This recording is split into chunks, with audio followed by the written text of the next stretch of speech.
Friesian reject একটি গাভী ১,৪৫,০০০ টাকায় বিক্রি হয়ে গেল আমাদের খামার থেকে। দেখতে পারতেছেন এটা কিন্তু ৬ মণ ওজনের মাংস হবে।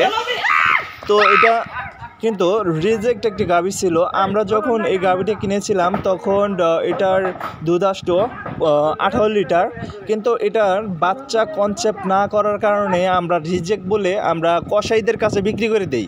কারণ আমরা কখনোই এগুলা হাটে উঠাই না, কারণ একটা মানুষ যদি গরিব একটা অসহায় মানুষ যদি এই গাভীটা কিনে লালন পালন করে তখন যদি এটা যদি না ভরে তখন কিন্তু তার অনেকটাই ক্ষতিগ্রস্ত।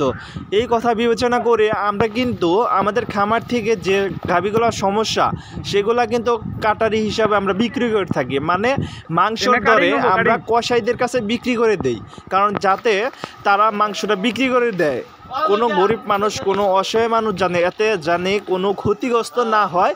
এই কারণে কিন্তু আমাদের এইভাবে গাভীগুলা বিক্রি করা।